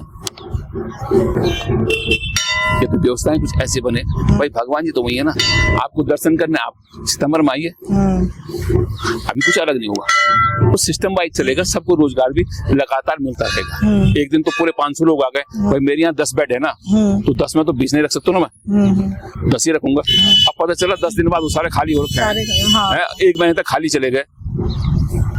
एवरेज वही निकलेगी ना जो तुम 10 दिन में कमाने जा रहे हो। कम से कम सिस्टम ऐसा बना रहे कि हाँ, मतलब डिवाइड हो जाए भीड़। भीड़ हो जाए। भाई जो लोग भाई अब केदारनाथ सारे लोग जा रहे हैं तो तब तक कोई गुप्त काशी के दर्शन कर ले, कोई उखीमाट के दर्शन कर ले। ऐसे अगर आदमी जाता है अगल बगल, हमारे बहुत सारी जगह ऐसे धारी देवी के दर्शन है। अब लोगों ने दर्शन तो करना है, उनको सिस्टम वाइज आप जो भाई अभी इतने लोग जा सकते हैं वो लोग आ जाएं, एक बढ़िया प्रॉपर सिस्टम बने तो ये बहुत जरूरी है।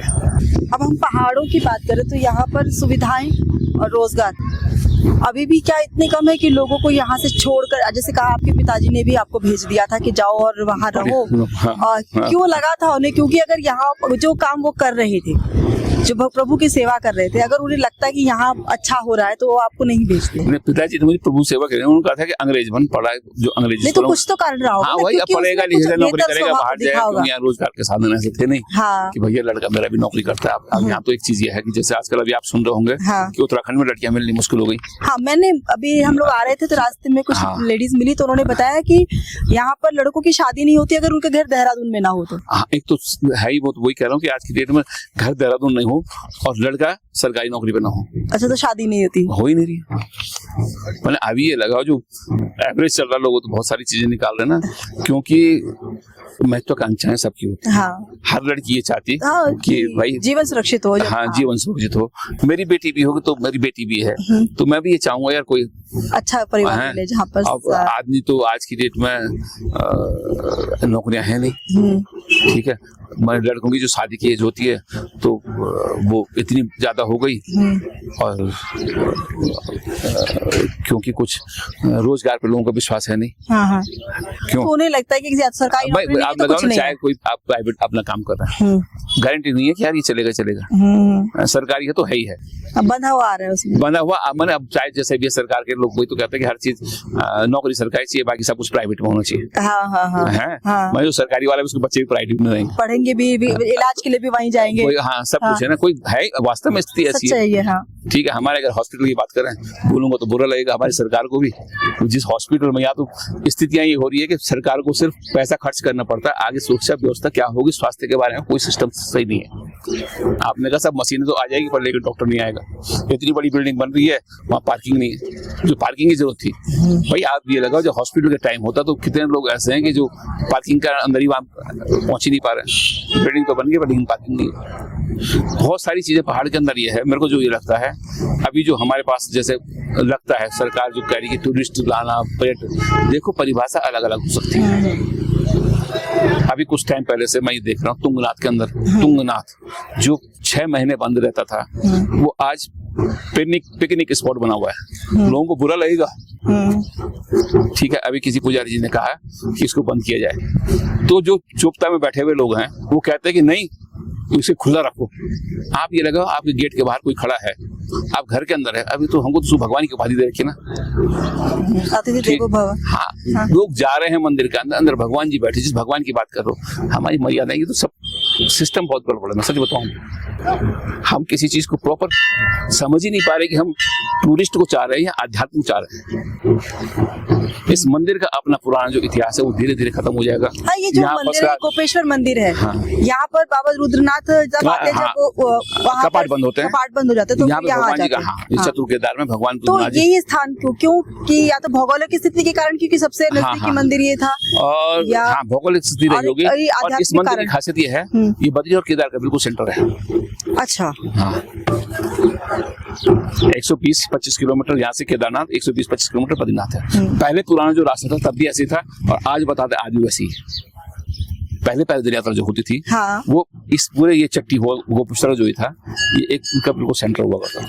अच्छा, इस कारण से भी हाँ, पर लेकिन भगवान शिव को ऐसा बताते हैं, पशुश्वर के नाम से जाना जाता है। भगवान शिव ने यहाँ पे कामदेव को भस्म किया था। आप थोड़ा आगे जाओगे तो यहाँ पे रति जो कामदेव की पत्नी थी वो तपस्या कर रही है। तो और बहुत लंबा इतिहास अगर आप स्कंद पुराण वगैरह, क्योंकि इस माध्यम से लोग समझ नहीं पाएंगे। आध्यात्म समझने के लिए आपको ना वैसा समझना पड़ेगा, नहीं है। लोग शिव को तो अभी समझ ही नहीं पाए। शिव को तो लोगों को लगता है कि ये तो सुलपेड़ी रहा होगा, गंजड़ी रहा होगा, वैसा रहा होगा, जो लोगों ने भाव बना रखा शिव। शिव तत्व तो अपने अंदर, आपके शरीर के अंदर सबसे पवित्र चीज क्या है आपकी, बताओ। बताओ ना, आप शरीर के अंदर अगर ढूंढोगे कहोगे सबसे पवित्र में रही है, सबसे आत्मा पवित्र है हमारी आत्मा। आत्मा है? तो मैं इसीलिए कहता हूँ कि हर एक के तत्व आत्मा विचार मन जो शिव तत्व है वो इतना पवित्र रखो ना, मन वाणी विचार से सब कुछ ऐसे नहीं, मन के भाव अच्छे रखो। भाई मंदिर में जा रहे हो आप, क्या सोच के आ रहे हो? यहाँ कभी कभी तो मंदिर के सामने ऐसा लगता है ये पार्क बना हुआ, लड़के लड़कियों की जुल्फों में हाथ डाल रहे हैं। यहाँ की बात बता रहा हूँ आप, मंदिर में तो ये क्या चल रहा है? मतलब डेटिंग स्पॉट बना दिया। वो तो वही तो इसकी परंपराएं बनानी पड़ेगी ना। तो भाई मंदिर तो राम के बन गए, मर्यादाएं कहाँ से आई बताओ? राम कहते भाई भरत जैसा चाहिए, और मैं भरत जैसा बनने का नहीं चाह रहा हूँ। भरत जैसा भाई चाहिए और मैं भरत नहीं बन पा रहा हूँ, खुद नहीं बनूंगा। हाँ तो वही तो कह रहा हूँ, जब तक खुद से प्रैक्टिकल नहीं करो तब तो दूसरे को क्या बोलो। ये तो राम की परिभाषा है। राम नहीं, जो हमारा जो भी हमारा अध्यात्म रहा हो, चाहे राम की बात करें कृष्ण, कुछ ना कुछ सिखाने के लिए हमारे पास रहे। हाँ। लोग कहते हैं गीता पढ़ो 8 साल 60 साल बाद। 60 साल क्यों? उसे 8 साल के बच्चे को पढ़ाओ ना। हाँ, जब पूरा जीवन निकल गया, जब जीवन निकल, अब क्या करो? अब क्या करना है? आप बताओ ना। गीता तो पूरा जीवन को जीने का तरीका है। भाई गीता अपने में तो मतलब ये लगाओ ऐसी जगह से गीता निकली हुई है। हाँ। 18,000 श्लोकों में 8 ही श्लोक हमारे जीवन के अंदर उतर जाए ना तो जीवन पवित्र हो जाएगा, शुद्ध हो जाएगा। 18,000 पढ़ने की जरूरत नहीं पड़ेगी। और लेकिन 8 साल के बच्चे को, 60 साल नहीं, 8 साल के बच्चे को गीता का ज्ञान देना पड़ेगा, गीता समझानी पड़ेगी, राम के चरित्र के बारे में बताना, रामायण बतानी पड़ेगी। आज तुम चरित्र किसी और का दिखा रहे हो, आप बोलूंगा तो बड़ा बुरा हो जाएगा। है तुम्हारे रोल मॉडल किसी और को ऐसे को दिखा रहे हो, क्या चल रहा है? मजाक बनी रही है? ऐसा है क्या? ऐसा तो नहीं हो सकता जहां तक मुझे लगता है। आपने रोल मॉडल क्या रखा, आप देखो ना, कोई नहीं मिलेगा आपको। कोई राम किसी घर में हो गई कि राम जैसा बनना, इतने बड़े बड़े जो भाई हर एक चरित्र हमारे लिए कुछ ना कुछ सिखाने के लिए नहीं। बस प्रतीकात्मक है, प्रतीकात्मक तो है पर लेकिन जीवन भाई राम की लीलाएं होती है ना। आप ये लगाओ हिंदुस्तान के कितने भागवत होते हैं? हाँ, बहुत बहुत भागवत। आज तक सुना आपने कहीं गोकर्ण पैदा हुआ? सारे धुंधकारी पैदा हो रहे हैं। इतनी भागवत होने के बाद परीक्षित जी आज तक बैठे हुए हैं। तक्षकनाग ने एक बार नहीं पता नहीं कितने बार डस दिया है। तक्षकनाग परीक्षित को जो रख रहा, हमें बार बार डसने पे लगाओ, तुम अब भी सुधर जाओ। है 7 दिन का सप्ताह है, हमारे तो 7 सेकंड समझना मुश्किल हो गया। बताओ ना कितने भागवत होते हैं और कितना बड़ा कोई समझता। आप लगाओ भागवत में कितने बच्चे जाते हैं, कितने पुरुष जाते हैं? सारी महिलाएं जाती हैं। हाँ, महिलाएं और बुजुर्ग जाते हैं। कितने भागवत होते हैं? प्रत्येक सेकंड, प्रत्येक क्षण। और कोई ये बता दे कि एक कहीं को कारण पैदा हुआ हो, सब जगह धुंधकारी पैदा हो रहे। इस भागवत का असर कैसे हो सकता बताओ ना। जब आप बाबा रुद्रनाथ कपाट अब खुलेंगे ही, तो इसकी भी कोई प्रक्रिया होती है पूरी? रुद्रनाथ जी की कपाट खुलने की प्रक्रिया जो है, ज्येष्ठ संक्रांति के दिन भगवान शिव की जो विग्रह मूर्ति है वो गर्भगृह से बाहर आकर यहाँ पीछे गोपीनाथ मंदिर, हाँ, महाप्रांगण में रहती है। और एक दिन यहाँ पे जैसे 2 दिन स्टे करके फिर तीसरे दिन यहाँ से प्रस्थान करती है।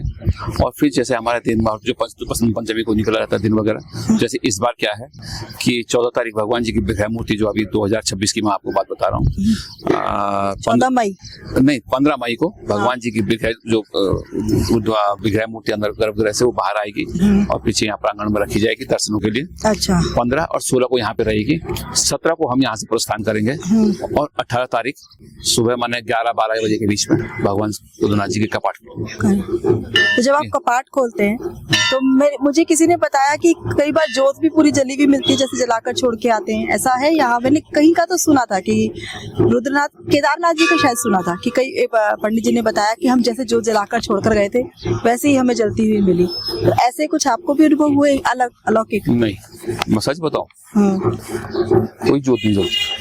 मेरे यहाँ तो नहीं जलती। अच्छा। जला के हम आते हैं, ठीक है, पर लेकिन और जगह कुछ कैसे लोगों को दर्शन होता है वो अभी तो मैंने भी नहीं दर्शन कर रखा उस जोत के, ठीक है, और कैसे दर्शन होते हैं तो अब वो लोग जान पाएंगे, क्योंकि जो चीज जिससे मैं वास्तविक नहीं हो पाया हूँ तो मैं नहीं बता पाऊंगा। और बहुत वहाँ की ऊर्जा कैसी होती है जब आप पट खोलते हैं? देखो वो क्षेत्र में आपसे ही कह रहा हूँ ना, हमारे आसपास का जो वातावरण है वो अपने आप में दिव्य है। आपने अभी कुछ चीज देखी होगी ना, हमारे जो ये टावर लगे हैं ना, एक बना है ना कि भाई खड्डे के अंदर तो कुछ भी नहीं है ना, एक नेटवर्क जो ऊपर है, ये जो हिमालय क्षेत्र को जो हम जहाँ देखते हैं ना कि भाई यहाँ पे भाई मंदिर तो हर जगह नहीं बन सकता, चाहे आप पूरे हिंदुस्तान के अंदर देखो, उस एरिया के अगल बगल कोई ना कोई ऊर्जा ऐसी रही होगी जिसलिए वहाँ पे उन लोगों ने भी देखा होगा, कुछ एक पावर पॉइंट वहाँ पे रहा होगा, तभी उस जगह को चुना गया होगा। जो हमारा हिमालय क्षेत्र है ये पूरा मुझे लगता है कि आध्यात्मिक जो अंतर जो हमारी अंतरात्मा की जो ऊर्जा है इसको समझने, उसको साक्षात करने के ये तीर्थ हो सकते हैं। मैंने उन पत्थरों को ही मत देखो, आप उस क्षेत्र को भी देखो। जैसे मेरा जो सोचना है कि भाई आप शिव को मत देखो, आप बॉटनिस्ट है, आप जड़ी बूटियां देखो, आप बर्ड वॉचर है, आप पक्षियों को देखो, आप प्रकृति प्रेमी हो, झरने की आवाज सुनो ना, आप सनराइज देखो, उन पेड़ पत्ते पौधों को देखो, वाइल्ड लाइफ देखो, पर लेकिन जो भाव है, पर लेकिन ऐसे हुरदंगी भाव हमें पसंद है। आप देवता बनकर आइए, आपके साथ देवता जैसे व्यवहार करेंगे, सच बता रहा हूँ मैं।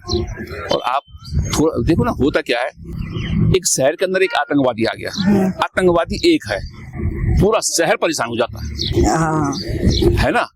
आतंकवादी तो एक है, पुलिस प्रशासन से लेकर जनता में भय बना हुआ है।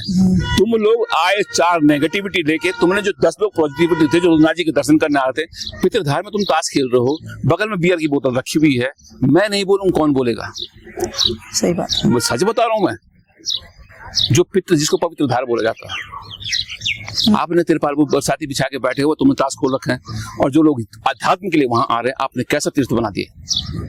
मैं तो कभी नहीं चाहता ऐसा लोग आए, जैसे पहले चल रहा था, कोई मत आए, कभी मत आए, पर लेकिन आएंगे लोग, शिव के पास तो लोगों को सबको जाना है, पर लेकिन आप ऐसा आचरण बिल्कुल मत करना भाई।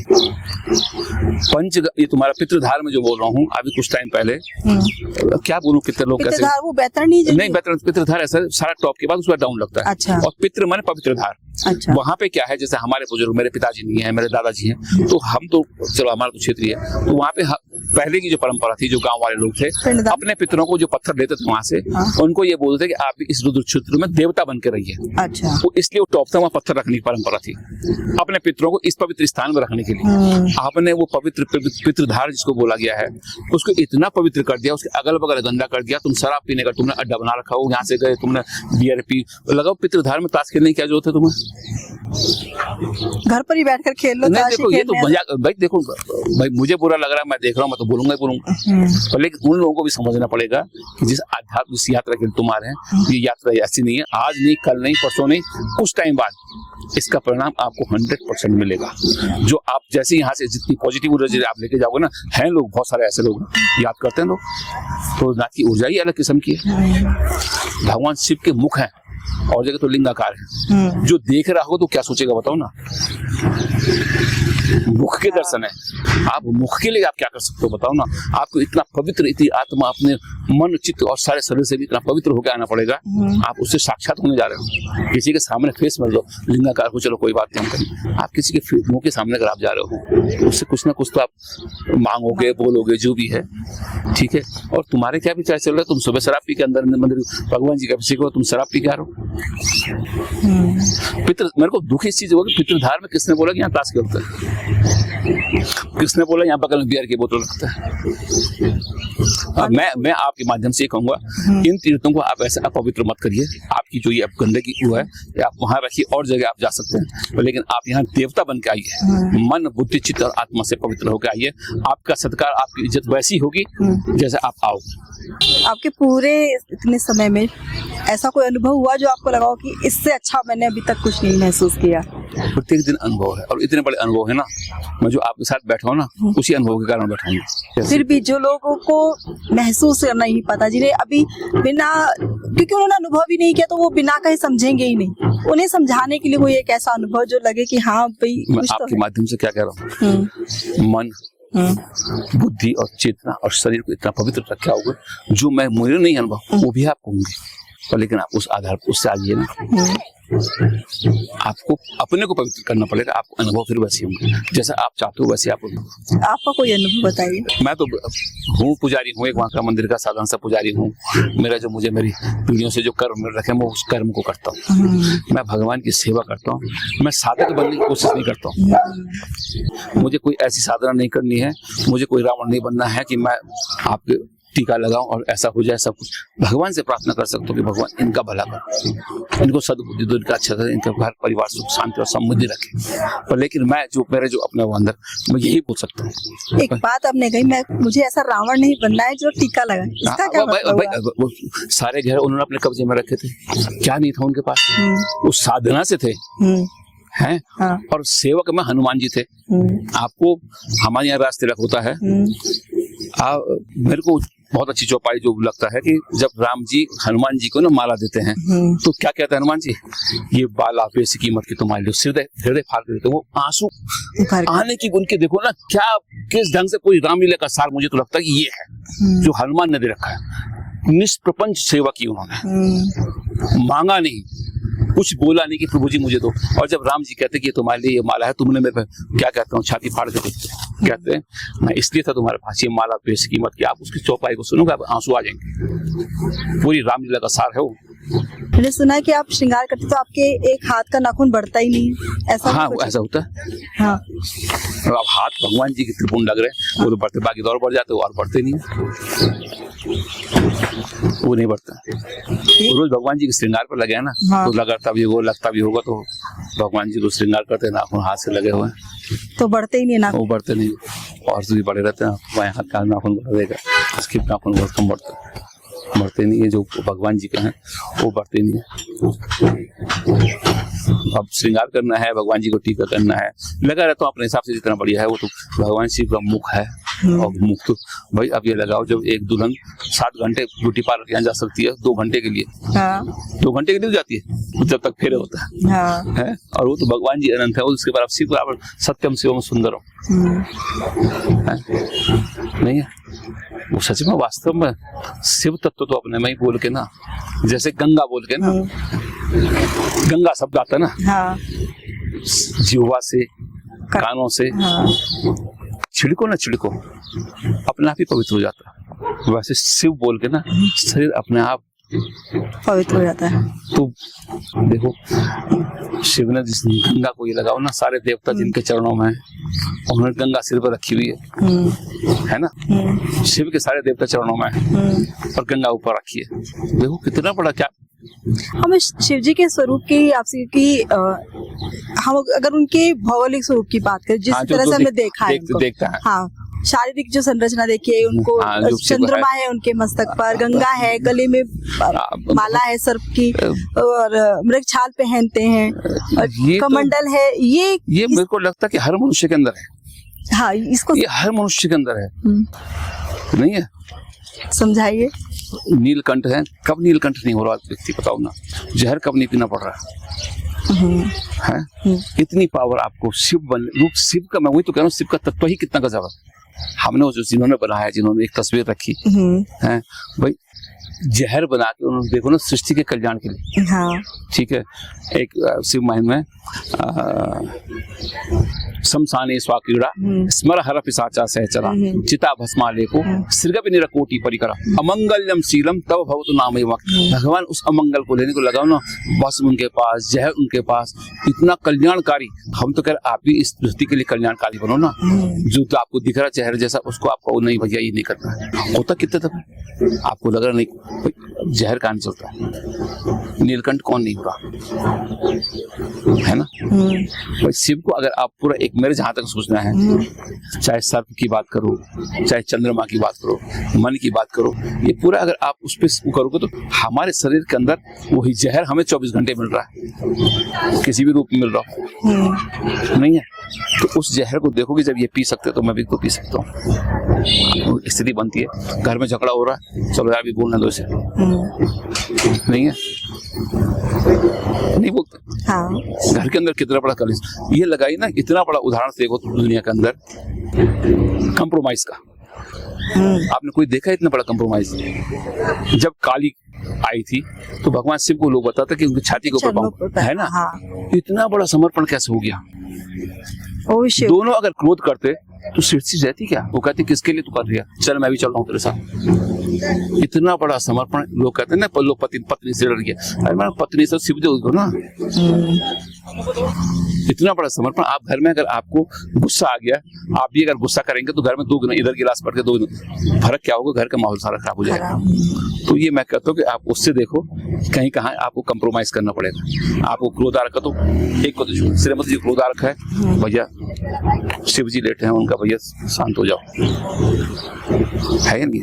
वो देखो बालाजी भी दिख रहे हैं, ठीक। तो जहां तक मेरा अपना शिव का अनुभव हो तो पूरा एक शरीर में हमारी जो प्रत्येक जो है वो शिव रूप कहीं ना कहीं तो दिख ही जाता है। कहीं मन की स्थिति जो हो जाती है, चंद्रमा रखा हुआ है तो चंद्रमा तो मन ही है बोलते ना, चंद्रमा मन सो जाता चक्षु हो जाए, मन तो चंद्रमा है, छोटा बड़ा। अब मन ही तो सबसे बड़ी चीज है, मन विचार होते हैं, चंद्रमा जो वेदों ने कहा मन को चंद्रमा बनाया गया। आज तो हर जगह रावण है। रावण मरता कहाँ है? रावण मरता कभी? कितने बार आग लगती है, रोज लग रही है, इतने सालों से हो ही रहा है, जल रही है। किसके पास कौन रावण नहीं? मैं रावण हूँ।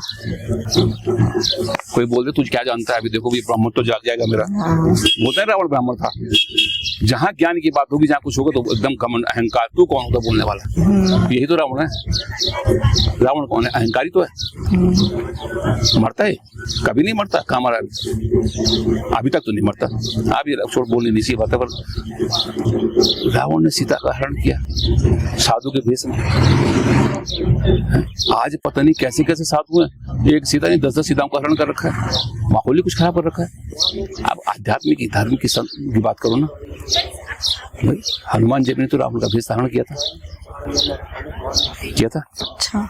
राम जी के दर्शन हुए थे जब बाली भेजता उनको साधु के भेष में, हैं? और पंच देखो भाई, देखो लोग बोलते रावण को पता था होगा, पता जरूर रखा होगा। ऐसा नहीं होगा तो रावण को पता नहीं होगा। जब इतना विद्वान इतना ज्ञानी है तो जरूर पता होगा भाई, कुछ ना कुछ तो मुक्ति चाहिए, कुछ ना कुछ तो रहा होगा। सीता हरण से लेके चाहे जो भी रहा होगा। भाई एक बार आपको माध्यम से कहूंगा, रामेश्वरम की स्थापना के बारे में लोग कहते हैं ना, मेरा अपना पता नहीं और जो क्या क्या है, लेकिन मुझे ये लगता है राम जी लंका विजय के लिए जा रहे हैं, ठीक। और शिव की स्थापना के लिए आचार्य के रूप में रावण को बुलाते हैं। रावण को पता था ये लंका विजय के लिए आ रहे हैं, शिव की स्थापना कर रहे हैं। अब ये लगाइए कोई आदमी ये कहे मैं तुम्हारा घर जलाने आ रहा हूँ, तुम कह रहे माचिस नहीं मसाले लेके जाओ, ऐसा हो सकता है? ठीक है, आचार्य थे, ज्ञानी थे, सब कुछ पता था। मुझे मेरा जो अनुभव मुझे लगता है रावण को ये पता था, रावण भी शिव के भक्त थे। शिव के ईश्वर राम, राम के ईश्वर शिव। हाँ। राम को भी ये पता था कि मैंने इतना बड़ा युद्ध तो किया, कितने भाई कोई चाहता नहीं था वो अगर राम से लड़ना। रावण के कारण लड़े ना, ब्रह्म हत्या लगी, ठीक है भाई। आज की डेट में रावण बोल के लोगों को सबको लगता है कि राक्षसी है। अरे क्या रावण बुद्धियां रखी बोलते हैं लोग। ज्ञान की बात लोग बहुत कम करते हैं कि रावण जैसे ज्ञान रावण बना हुआ। क्यों बोलते रावण को राक्षस? बार बार राक्षस ही बोला गया नहीं बोलते लोग। जो बोलते हैं अभी हमारे यहाँ जो आज ही रावण जला दिया, राक्षस राक्षस की सेना। अरे भाई राक्षस कौन हो सकता है? मैं कह रहा उस ज्ञान को राक्षस मत बनने दो जो रावण सबसे बड़ी सीख है। और हमारा ज्ञान हमें राक्षस बना देता है। आप देखो ना अभी शॉर्ट सर्किट कितना खतरनाक हो रहा है। कोई बोले नहीं ऐसा है, दूसरे बोले वो क्या जानता। आप हिंदुस्तान के सारे महात्माओं की, बड़े बड़े संतों की, मठाधीशों की देखो ना, एक दूसरे तुम तो रावण बने फिर रहो। एक दूसरे को नीचा दिखा नहीं, देखो ना तुम्हारे ज्ञान, मैं वही तो कह रहा हूँ। उस रावण को जिंदा वो राक्षस भाई रावण मैंने राक्षस तो बोला क्या रावण को?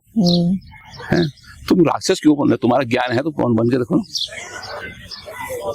आप मैं जहां तक मेरा अनुभव है रावण ज्ञानी था, तो आपको ये लगाओ कि उस रावण को राक्षस, उसे ज्ञान के कारण ज्ञान के लोग कम बोल रहे हैं, राक्षस ज्यादा बोलते हैं। इतना ज्ञान था क्योंकि मैं अहम तो अहम मैंने राक्षसी तो रहा भाई। आप लगाओ एक दूसरे को कितना, जो मुझे लगता है ऐसा होना नहीं चाहिए सनातन के अंदर। रोज देखो कोई ना कोई, अब चाहे टीवी वालों को ऐसा मैटर चाहिए हो, चाहे बाबा लोगों को भी ऐसा अपनी चाहिए हो, तो लेकिन सनातन धर्म के लिए आपके पास एक जिम्मेदारी, एक धर्म के आपके और एक को गाली दे रहा, दूसरे को गाली दे रहा, पता नहीं कैसे कैसे क्या क्या बोल रहा है। और इतनी चीजें हमारे पास देखने को, सुनने को, समझने को मिलती है। ये लगाओ शंकराचार्य जी ने देवी क्षमा प्राश्चित्यम की स्तुति की है। आप उसको देवी क्षमा प्राश्चित्य अगर देखोगे आप, न मोक्षस्य आकांक्षा न विज्ञान अपेक्षा ससी मुख्य है। और 3 बार बोला कुछ देवी को माता न भवती, बोला कि नहीं बोला? 3 जगह बोला। मैं इसका पूरा वर्णन लिस्ट नहीं कर पा रहा हूँ, अच्छा भी लग रहा है देवी क्षमा प्राश्चित्य। तो जब शंकराचार्य जी वहां बोल रहे हैं और यहाँ कौन से आचार्य क्या बोल रहे हैं, कम से कम उन आचार्यों को तो इज्जत कर लो। आपको तो जिम्मेदारी दी गई है, उस प्रतिष्ठा के लिए उसको बनाया गया है।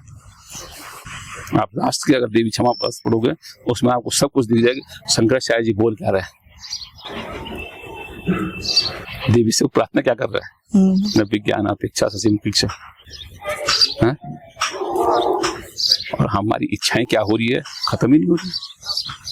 आपको तो जिम्मेदारी दी गई, मैं किसी के लिए ऐसा नहीं कह रहा हूँ कोई, लेकिन आपके पास एक जिम्मेदारी है। उस जिम्मेदारी को, आप इस धर्म को, सनातन को बचाने के लिए लड़ने झगड़ने का टाइम नहीं है। मैं जहां तक मेरा सोचना है, मैं क्यों किसी के लिए कुछ करूं? जो हमारे पास है हम, ठीक है, धर्म अर्थ, धर्म से अर्थ, अर्थ से धर्म चलना चाहिए। और लेकिन आप उस अर्थ से अनर्थ करने लगेगा, उस धर्म से अनर्थ करने लग जाओगे, है ना भाई? अर्थ मतलब पैसा, हाँ। और धर्म से अर्थ, अर्थ से धर्म, दोनों एक चीज के उसके लिए है। लेकिन हम अगर थोड़ा सा भटकाव पैदा करेंगे, जो हमारी स्थिति है, हम किसके लिए क्या कर रहे हैं, किसके लिए क्या कर रहे हैं, एक जो हमारा सनातन है, जो हमारी परंपरा है, हम उसको एक अच्छा उसको बना के देखें। ये जो आज झगड़े पर से अपने अपने उसके लिए जो चल रहा है, भाई रावण ही तो बने हैं सब, नहीं बने?